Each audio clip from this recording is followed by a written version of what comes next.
झांसी प्रयागराज शिक्षक निर्वाचन खंड से विधान परिषद चुनाव के लिए माध्यमिक शिक्षा संघ एकजुट से प्रदेश उपाध्यक्ष उपेंद्र वर्मा ने आज अपना नामांकन दाखिल किया।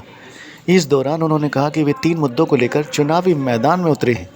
इन मुद्दों में पुरानी पेंशन की बहाली, अशासकीय सहायता प्राप्त विद्यालयों को शासकीय किया जाना तथा वित्त विहीन विद्यालयों में कार्यरत शिक्षकों को सामान्य कार्य के लिए समान वेतन दिया जाना शामिल है। उन्होंने कहा कि दुर्भाग्य का विषय है कि वित्त विहीन का मुद्दा वे शिक्षक संघ उठा रहे हैं जिन्होंने वित्त विहीन विद्यालयों को मान्यता देते समय बतौर प्रबंधक सरकार से करार किया था।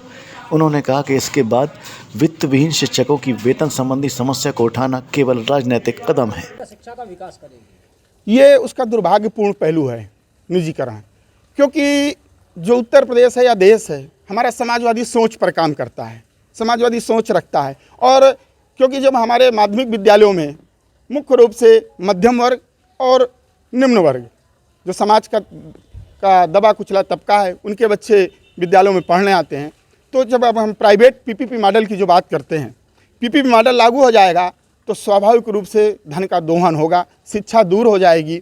जो कि हमारी संविधान में व्यवस्था दी गई थी कि सबको शिक्षा, तो हमारा संगठन मांग करता है एक देश एक विधान, तो शिक्षा नीति हो एक समान। आप समर्थन भी कर रहे हैं, विरोध भी कर रहे हैं, दो नावों पे चलने का? दो नावों को चलें, जो उसकी अच्छी चीज़ें हैं जैसे कि नई तकनीक से जोड़ा जा रहा है, जो नई तकनीक हमारी एजुकेशन सिस्टम में लाई जा रही है उसका हम समर्थन करते हैं। उसमें तो एजुकेशन टाउनशिप का भी प्रावधान है। तो इन चीज़ों का हमारा संगठन लिखित रूप से सरकार को विरोध दर्ज करा चुका है।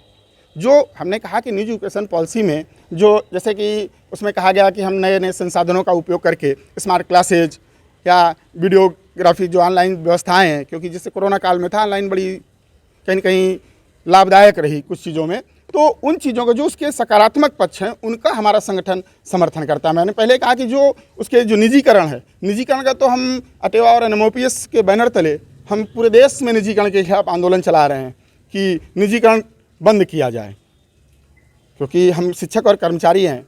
तो निजीकरण से हम आप प्रभावित होते हैं कि जब निजीकरण आएगा तो जो प्रबंधक होता है वह हमारे यहाँ भी महत्वपूर्ण भूमिका में होता है, तो वो उसी अपने अनुसार व्यवस्था चलाएगा जो नुकसानदेह है।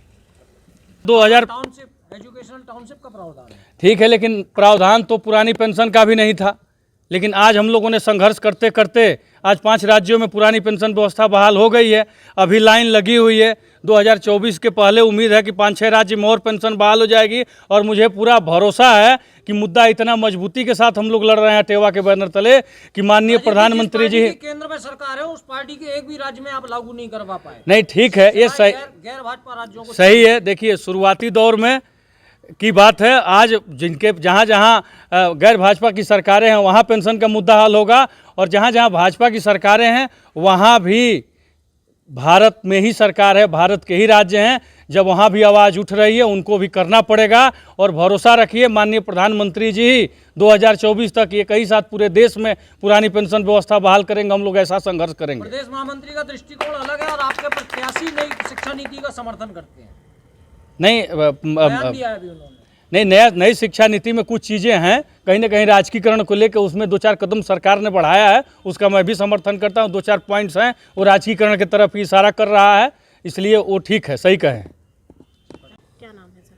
मैं डॉक्टर आरिफ प्रकाश यादव, प्रदेश संरक्षक उत्तर प्रदेश माध्यमिक शिक्षक संघ, पूर्व प्रत्याशी इलाहाबाद झांसी स्नातक निर्वाचन क्षेत्र। इस बार आप किन मुद्दों को लेकर चुनावी मैदान में हैं? देखिए, हमारे पास बहुत सारे मुद्दे नहीं हैं, क्योंकि हम पेंशन के जन्मदाता हैं, पेंशन की लड़ाई के जन्मदाता हैं। उसी से हमारे आंदोलन की शुरुआत हुई है। क्योंकि माध्यमिक में हम इस समय कार्य कर रहे हैं उत्तर प्रदेश माध्यमिक शिक्षक संघ एकजुट के बैनर तले, तो वहाँ पर 2 मुद्दे हमारे मुख्य रूप से हैं।